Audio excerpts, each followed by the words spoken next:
music can do no harm as a concept because it's so universal. Everyone, or most people listen to music all the time, and we think of it usually as a positive in our lives. But I hear a lot of stories where actually it can be quite stressful music, and it can definitely have its moments where if it's programmed incorrectly, it can be more of a harmful device than a positive. This podcast is produced by Amplitude Ventures, your partner in early stage startups.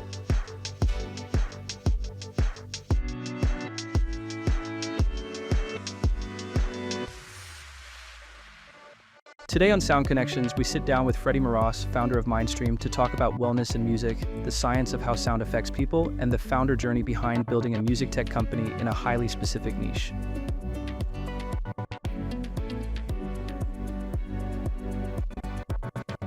Hello, guys, and welcome back to the podcast. Today we have Freddie in the studio. Welcome. Thank you very much for having me, Jakob. We've already had a nice conversation, and today we're going to talk about something that I don't know much about, which is wellness and music. Freddie, the people who don't know you, who are you and what do you do? Sure, happy to. So yeah, thank you again for having me. I'll immediately challenge you and say you know plenty about wellness. If you're sleeping at night, if you're breathing generally, then you are hopefully living in a healthy and well environment on your good days at the very least. So let's hopefully throughout the conversation add a little bit of some of the science and understanding behind that. But my background, so my name is Freddie Moross. I come from a music rights family. Essentially, my father founded a company called Cutting Edge Group, which is the leading provider of music for film, television, advertising, and gaming globally. Sisters both work in that business, and I had the great privilege of watching them all build it whilst I was growing up, and was desperate to join them for many, many years.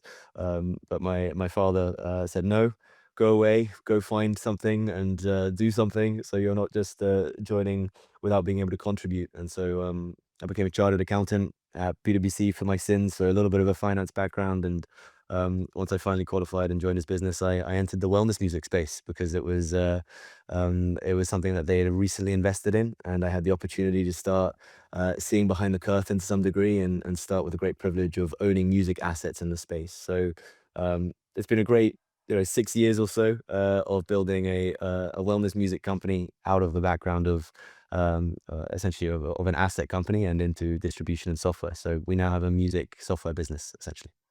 And that's called Myndstream? Exactly. So Mindstream is a streaming platform we built to take music assets into different functional spaces. So anywhere where there is potential for intentional audio and you're trying to drive outcome, that's kind of where we specialize. So it's essentially the soundtracks. We're trying to shift away from this idea of sonic wallpaper. So I don't know if you're a massive spa goer, but that was the first market we decided to try and enter and disrupt. We felt for too long there was the same CDs on repeat, or maybe it's the concierge service who does your F&B within a hotel, and you've just got one or two mood media channels that are being applied for your spa, which have minimal rotation, and you're just keeping them there as a way to reduce the amount of cost you spend as the payer, the hotel or the spa. Um, we felt like there was an opportunity to start being much more intentional about how you deliver an audio experience, and actually soundtrack a guest journey and understand about the outcomes you're trying to drive. So as well, often it's deep relaxation as an example, but really starting from mapping the moment they first encounter your brand, start the booking, get into the location, go through the treatment. Everything should be a soundtrack to some degree, which is where we come back to our experience from film and television. Interesting. Yeah, music does really change places. This is not related to spa, but I remember when I was sort of working at a building market 15 years ago as my first real job, full time. They had this sort of playlist on, and I was working there every single day. It was the worst music I've ever heard, and it was just like for 6 months repeat of like the most grueling music ever. Obviously, music can affect a lot. So what is the sort of the science behind music and spas, for example? Like, what are you guys trying to do? What helps the spa?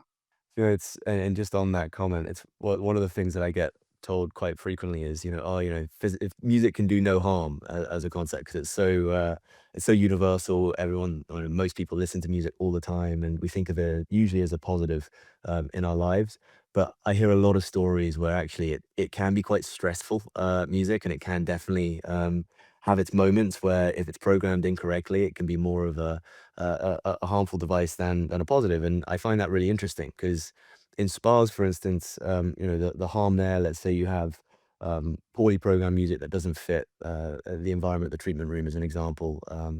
You know, what are the challenges there? You could have an unhappy guest. I mean, when we were starting to do our research here, we had so many stories of experiences where ads would play in the middle of a free YouTube or free Spotify account being used in a professional music environment. And obviously, there's a licensing challenge there, but regardless of the licensing issues, from a guest experience, that's a terrible experience if you've paid for a professional massage and all of a sudden you're being advertised to as a an interstitial between your kind of calming playlist. It's a poor experience. So that can leave a bad taste. It can leave bad reviews. It can shift the way people are considering your business and your professional elements. So just as a starting point from an experience perspective, having things considered in a safeguarded environment, which everything is built for the intention of improving the ambiance, the actual experience you'll go through, and it's going to be reliant.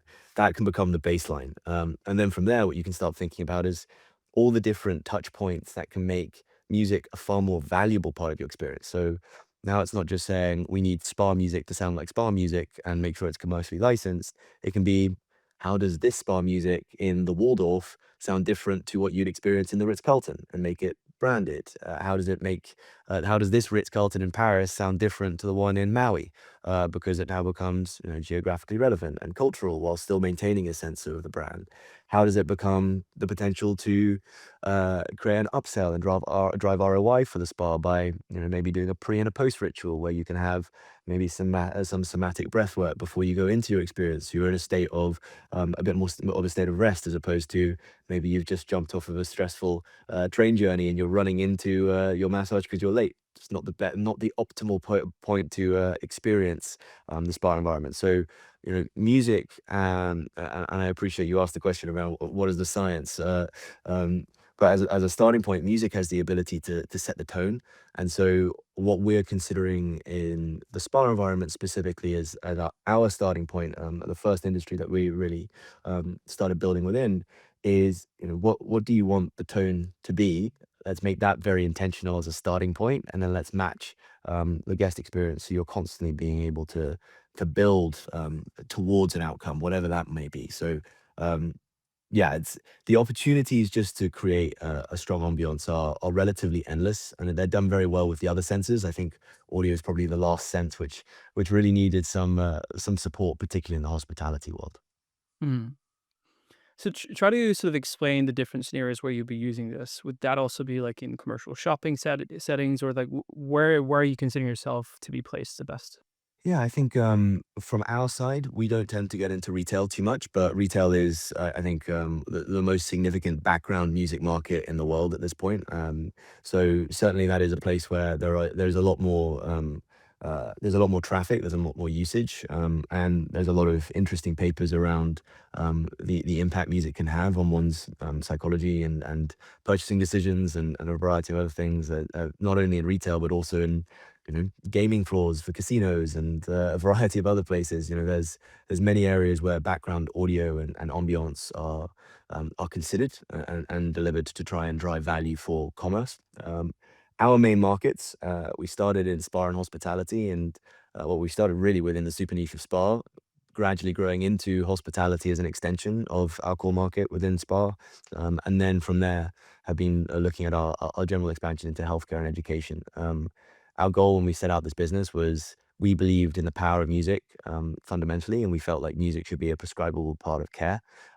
But in order to achieve that, you need quite a lot of things, not just music rights management capability, which is what we started with. We needed to develop, enterprise grade software. We needed to be able to scale that globally. We needed to, have all the appropriate safeguarding and data tracking that we have now, in order to be able to deliver that into a regulated environment like healthcare and education. So we decided to start in spa because we could do it in a commercially viable market. We could do it in a bootstrap manner, and we could grow with a kind of an infrastructure that allowed us to enter a market with as really a capable partner.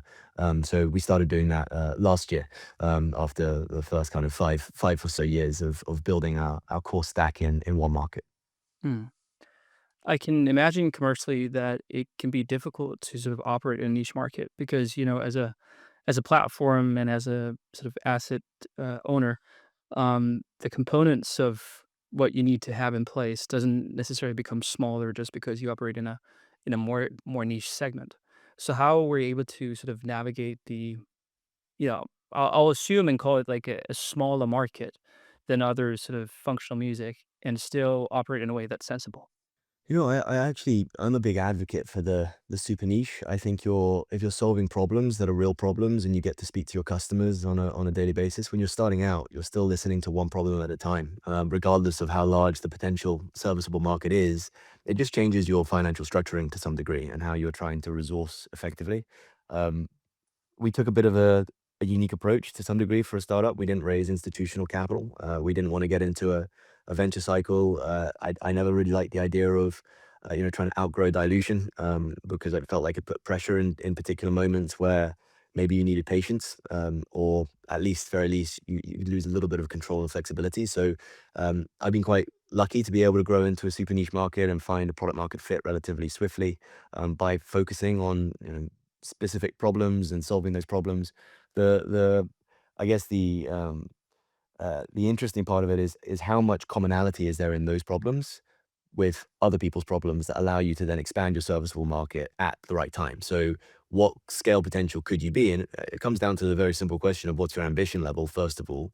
If you're comfortable just building a small, good spa music business and scaling that to be the best spa music business in the world, that can be a really good business. It can be very, cash flow positive. It's a strong software business, quite sticky, customers who love you. That could be a great business for someone. So if you start with that in mind and say, I'm going to focus on one problem and one market segment and make that a fantastic or the world leading business in that area, it's just then your ambition levels may take over and say, well, if I can do it in spa, can I do it in hotels? And if I can do it in spa and hotels, can I do it in hospitals? And if I can do it in hospitals, can I do it in schools? And if there's enough of a commonality in the problem set, then you're in a good place to scale quite a significant business, which could be good for someone else or could be bad for someone else. Depends on what your interests are. But we set out very early and we were very clear on what the problem sets were and the commonalities between those because we had a certain level of ambition and desire to make a real difference and create impact in the world. And that was we're a very mission driven company. We believe in the power of music and we want to get it into as many ears as possible to try and help improve care outcomes. So we were conscious of where our big lofty goals were, but also starting small enough that we could actually solve problems early. So I'm actually a big advocate for the start small and scale at the right time. But we're in the privileged position to do that because we haven't had to raise venture. Mm. It's interesting, and, I also really appreciate the niches, and that's usually where I operate and where I appreciate the most, but there's also the danger of that, niches being more powerful players and sort of forcing the dynamic to be interesting. For example, we've had Ola Sass on the podcast, who's sort of CEO of Soundtrack, arguably now the largest sort of retail functional music platform and company in the world. Like, how do you consider yourself in comparison to such companies and how they try to, grow market share, which is their primary ambition? Yeah, I consider ourselves niche because we're smaller, we're niche, and we're solving smaller problems in our own way. And I think one of the core differences is we started as an asset business as opposed to as a distribution business and a streaming Mhm. business, and that gave us a unique advantage because we can be quite savvy about our licensing and our pricing, and we can solve the right problems at the right price. And so, we work alongside Soundtrack and several partners. We have common distribution, same with any other kind of streaming partner who's playing in our space, because we are very, very focused on just our area of music, which is functional music, and we are doing what we need to do to become the best in the world at how we deliver functional music into spaces. So I see that as a complement to the skill sets of a Soundtrack who have managed to achieve incredible scale, empowering countless retail businesses to, one, pay artists appropriately, which I've always been quite inspired by their mission in doing that. And they were really, he held the flag for that for many years and did so publicly, which I think anyone who's getting into the commercial licensing space for music appreciates, first of all. And they built great software, spinning out of Spotify for Business. They have some of the best user experiences and how you can craft playlists and bring your own musical taste into a place. And if you have a coffee shop, there is no better platform in the world than Soundtrack brand. That is certainly sort of Soundtrack, sorry, which that is clear to me. If you're Mm. a hotel business, I think again you would benefit from looking at Soundtrack because I think you probably could make your F&B places sound much better. You can bring some of your own tastes in and with the right kind of controls in place to ensure you're not letting an individual GM or person behind the bar make possibly the wrong selections for your brand. With the right controls in place, you're in a really good spot. Our specialty is how we're delivering functional music into the room environment and into the spa environment. And certainly, I think we can complement the likes of Soundtrack and how we do that. Amazing. Very good answer. Um, okay, interesting. Explain the concept of wellness to me. Again, you started the episode by saying if you sleep well or if you sleep, like there's an element of wellness to it, so you would know something. But let's try to go a tiny bit basic. Like, what do you mean by wellness? What does that mean? That's a really good question. There are many definitions I could possibly reach out to you. I'd encourage anyone, if you're looking for like the scientific definitions, to search out the Global Wellness Institute. If you want to kind of go into the broad categories of definitions of wellness or start defining into different areas of wellness, they have an incredible initiative program that really clearly defines all areas of wellness with common language. But for me, on a personal basis, without wanting to echo a definition, which I'll probably get wrong, hence why I immediately passed the buck there. Um, for me, the idea of wellness is living, simply daily living and thinking with a long term view. It's trying to make better, healthy decisions and trying to literally live well. As much of a cop out answer that as that might be. So I start this particular conversation with, if you sleep, you are somewhat participating in wellness because all of us could possibly sleep better. And if we just take the moment to turn off our screens that little bit earlier, if we start, winding down for bed that little bit quicker, then you're making a good, healthy decision to improve your overall outcomes, your overall health outcomes, and therefore you're participating in wellness, which I think is quite a powerful thing. I think most of us get um, or at least I did before I entered this industry.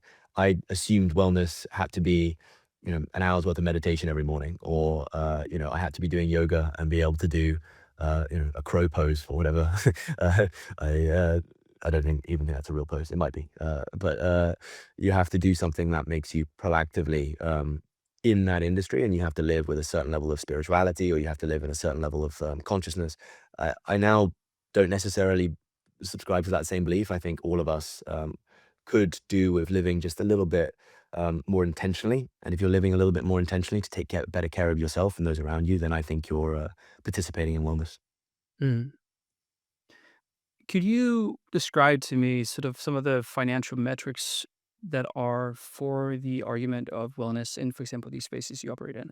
Because I understand the argument of um, happy customers and everything around that, which is about creating a great brand and an experience.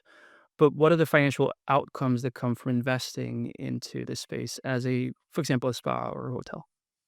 Yeah, essentially a higher propensity to spend. Wellness customers, travelers specifically in the hospitality sector, spend 40% more than non-wellness travelers.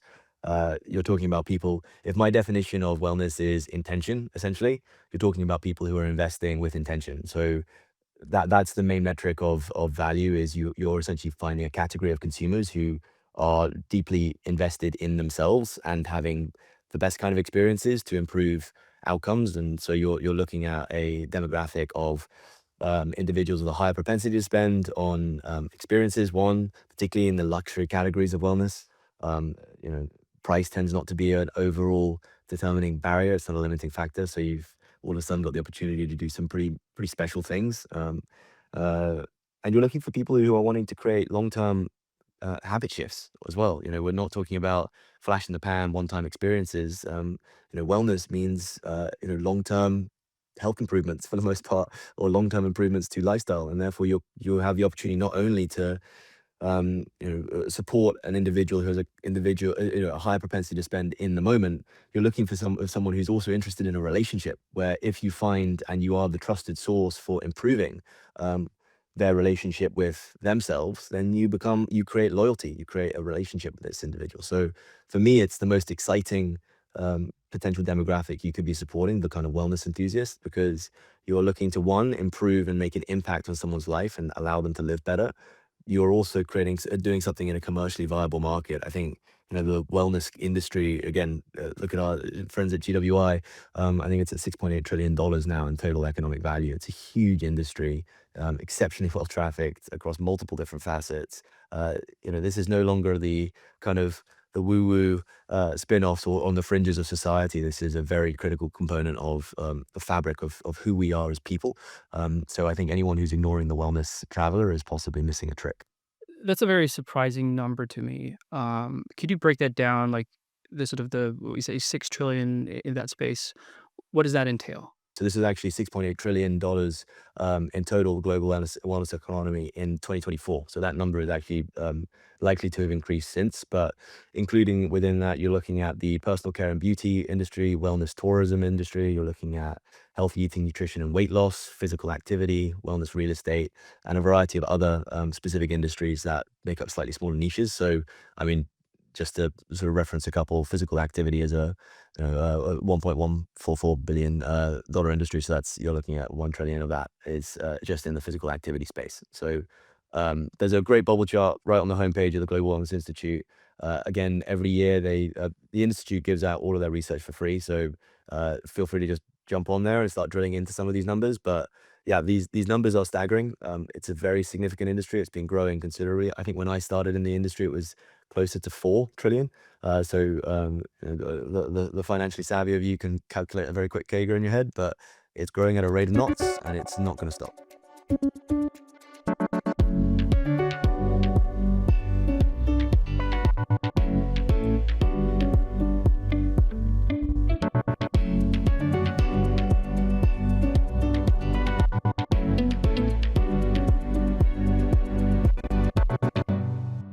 Amazing.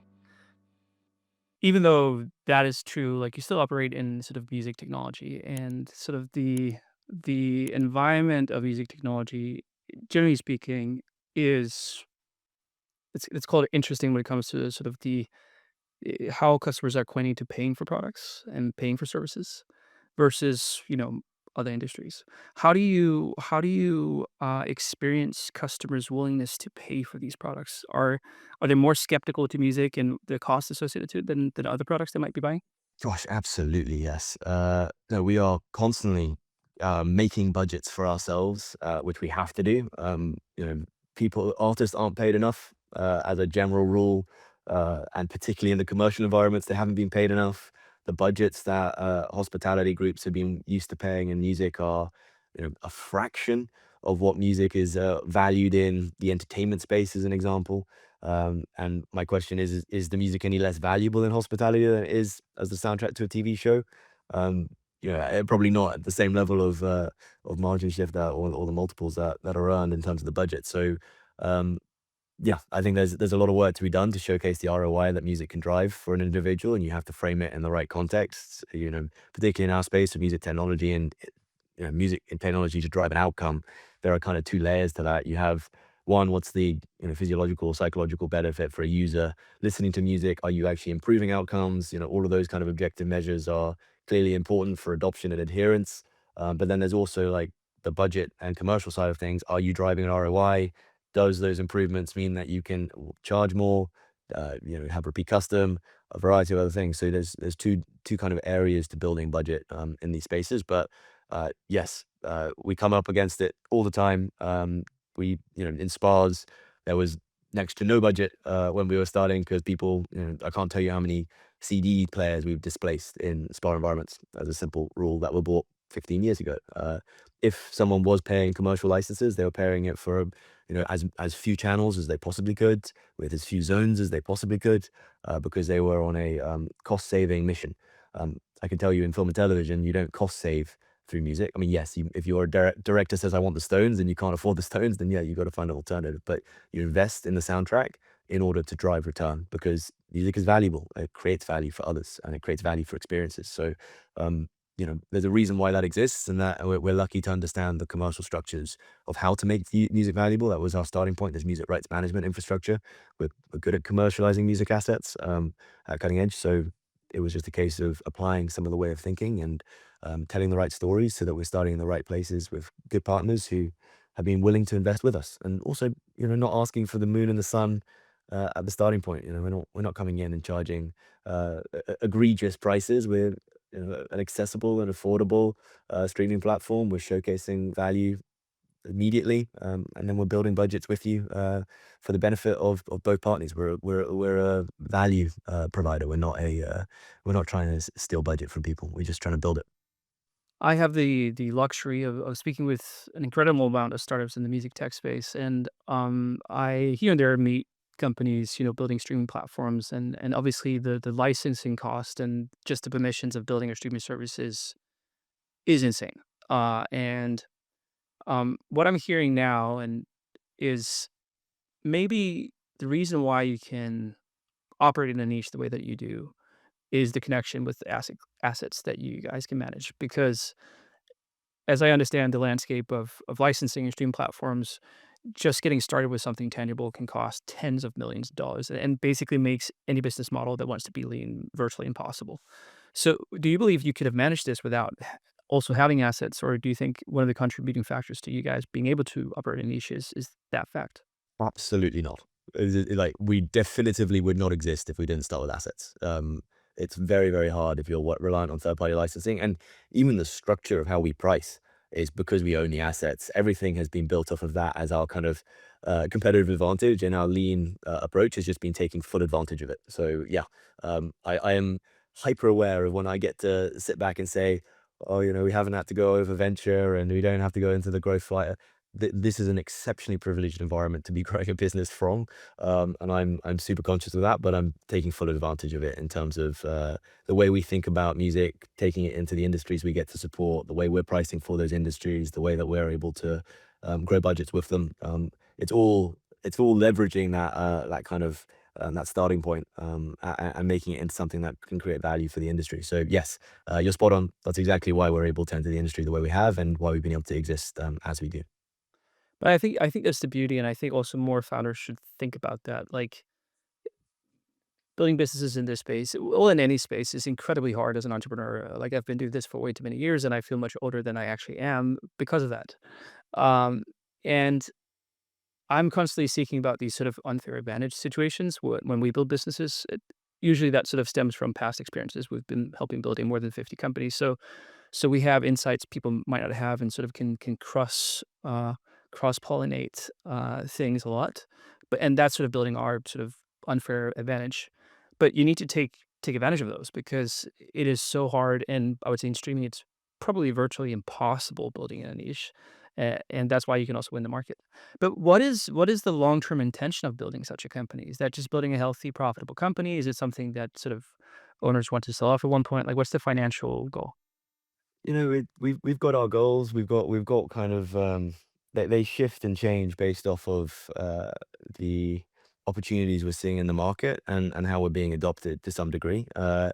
I always say if we're going to be a spa music business, we're going to be the best spa music business. If we get to be more, that's fantastic. And the way we've positioned ourselves and structured is that we're never limiting our potential, but we're never forgetting where we come from. So we have owners of the company aren't putting pressure on us to drive to an exit within 3 to 5 years. That's again one of the great privileges of being built out in the way that we have. We're an incubator business within a family-owned structure, owned by my father, my sisters, and management who've been with him for decades at this point. So again, we're at a very unique and very exciting position where we get to be flexible to some degree, and we certainly have a vision for where we want to take things, but we're taking it one day at a time at the same time. Hmm.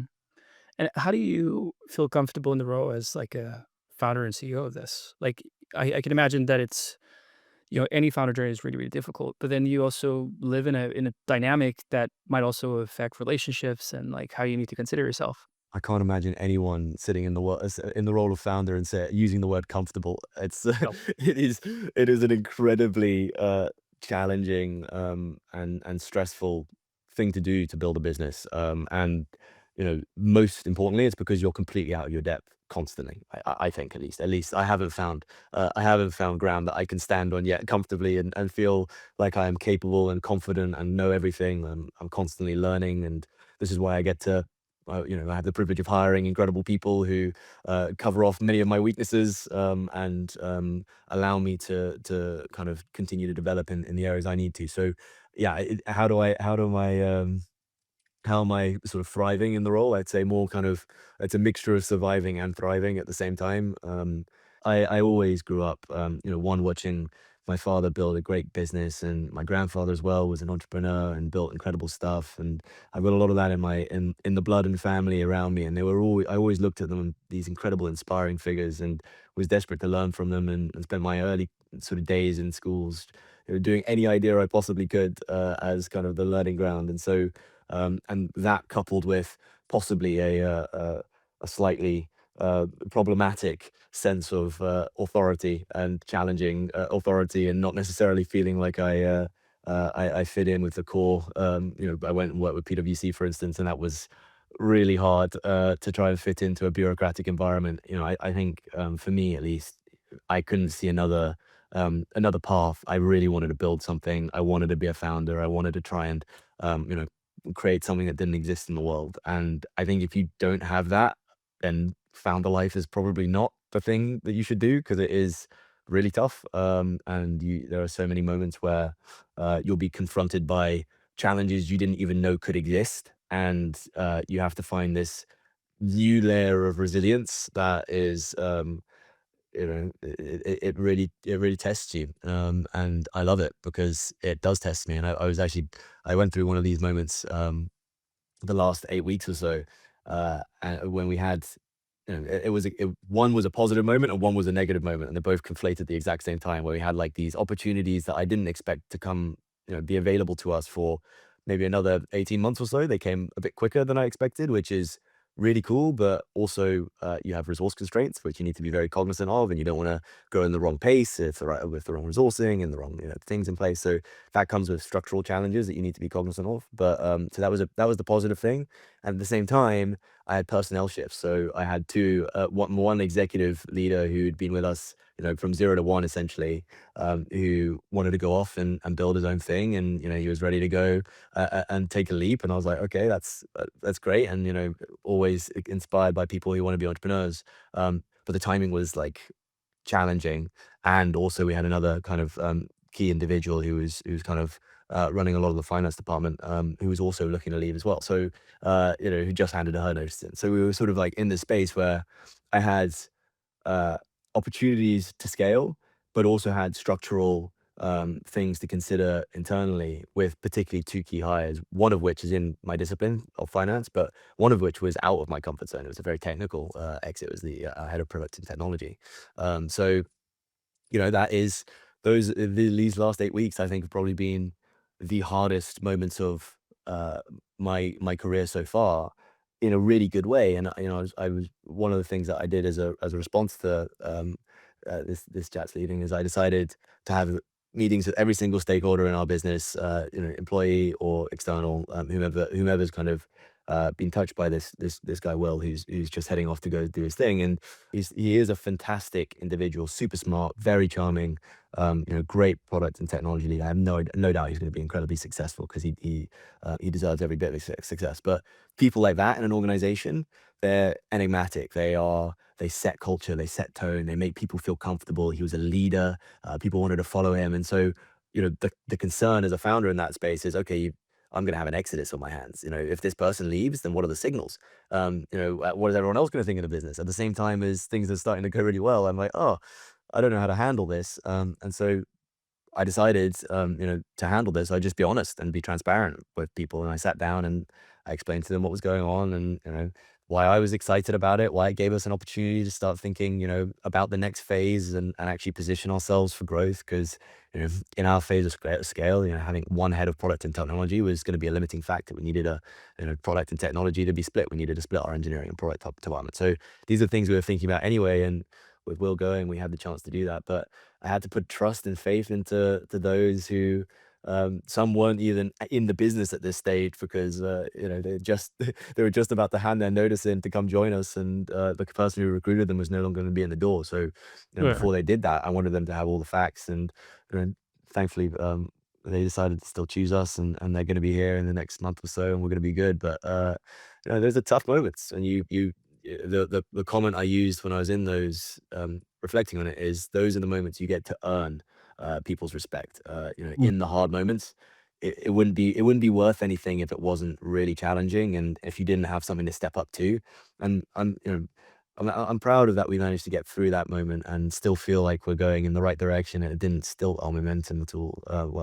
In any meaningful way, which it definitely could have. So it was a moment where I can reflect on nearly out the other side of the 8 weeks, where I'm proud of how we've dealt with it so far, and I'm excited about what it means going forward. And yeah, the kind of phrase that I frame it around is those hard moments are where you get to earn it. But to come back to your actual question at the start of this, is how do you feel in your seat, and how do you get comfortable with being a founder and a CEO in a software business?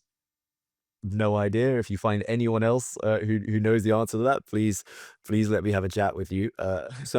Because it's I think it's comfortable being uncomfortable is the way I would frame it. Mm. No, no, yeah, I completely agree. I don't know anyone who enjoys it for the comfortable, easy life. I think that it brings a lot of flexibility and freedom, sure. I don't think it's a complete trade-off. I think, generally speaking, it's much harder than it should be.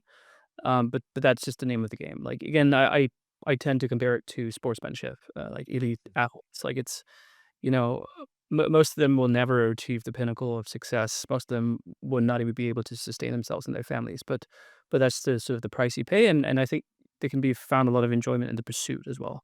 It doesn't need to be the pinnacle, and it rarely becomes that. So even in my career, like the last 14 years, like I've worked with so many different people, if not hundreds, then close to it. And I would say I can maybe 5 people I've worked with like have actually really, really made it. Like at that percentage point, it's like very small. It's probably like 2%. And so you need to be willing to be a part of those 98% and also find some sort of enjoyment with it. If not, like it's just gonna be too long and hard. Like that's just how it is. Yeah, I find a lot of I find a lot of pride in it. I think that's where I come back to. It's like you look around the office, you see people. I had this one moment recently, where one of the people who works in our marketing department, she posted on our Instagram that she was like, we had this one of these guys. Unfortunately, he was out skiing and twisted his knee really badly, did his MCL and ACL. So he's a big sportsman, and he can't walk or run at the minute, and it's been really really challenging for him. And I was away traveling somewhere. I saw on Instagram that the marketing department had actually just gone to him in his house in Oxford and stayed for the weekend. They were all out at the pub, like, having a good time. And I just like it. Not, and there was nothing to it. I just saw it on Instagram. I was just like, oh, it's really cool that I can, I've had the opportunity to bring people together to work towards a singular mission, and that they've actually just found friendship in one another as well, and that level of support for one another. It's like I find that those moments I feel really a sense of pride, and also responsibility, because I think the other part about being a founder is you're accountable for a lot, and you're responsible for a lot, and everyone who joins your business, they need to feed their families, much like you need to feed yours. And I way that I feel that sense of obligation and responsibility quite deeply. And it's important in every decision we make, from whether or not we consider capital and injections to scale or dilute, or to, just, you know, should I buy a hoodie with my Myndstream logo on it? Every decision is weighted to capital constraint and cash flow management, and making sure we're taking appropriate risk at the right times, specifically because the obligation there is there to ensure that you're not going to be in a position where one of those people who've invested in you and in your business and wanting to build their skills in your business, they're not going to be able to feed their family because you made the wrong decision. So, a lot of obligation, a lot of responsibility, a lot of weight in this role, but that's a dual effect. And I say that responsibility is more of a positive thing than a negative thing, as long as you're generally moving in the right direction and making more good decisions than bad, which As long as there's some momentum there, usually you are. And so yeah, I find a lot of pride in the role, and I enjoy it. I enjoy it certainly. It's nice building. I'm also lucky in the business I work in, music and wellness. What else could I do that I would find such a sense of purpose and work with things that I love so much. So it's yeah, I certainly feel lucky about it. Mm. Freddie, it's been a pleasure learning a bit about wellness and music and the business model and sort of the realities of building such a business. I It's not something I think about every single day other than sort of in the practicals of how I enjoy myself is I listen to a lot of sort of background music that I'm very particular about in order to put myself in the same mood. But I oftentimes also maybe don't think about it enough as a niche and the opportunities there. For any founder, sort of before we round off this interview, for any founder who would like to pursue businesses in wellness music, what would your advice be? Like, where would there be problems to be attacked that hasn't fully been solved yet? I would steer clear of generative. I don't think volume is the challenge in our sector. I think there's plenty of music to go around. I would focus on distribution. Simple. What matters is getting the right music in the right ears. I think once you've got the pipes, you can play the right quality music. So I see the incredible stuff that's happening with Suno and all the other generative platforms that are scaling incredibly well, and certainly, as someone who enjoys listening to Many Men by 50 Cent reimagined as in a jazz trio, it's cool, it's fun. In this particular category of music for functional music, um, my view is that technology should be there to improve the efficiency of um, the distribution and also making sure it's the right music for the right ears. So if anyone's trying to solve more problems, there's plenty of problems to solve, lots of industries to break into, and as we discussed earlier, it's definitely not easy when you have to be reliant on rights owners, but my view is technology is there to support the distribution of art, and art should come from an artist. And so, at the end of the day, you need to be making sure that you're taking care of those artists because they have an incredibly stacked deck against them at times. And if we can create more commercial value for them, I think that's certainly an obligation. Amazing. Thank you, Freddie, so much for joining today, and thank you for sharing your journey. Of course. Thank you for having me.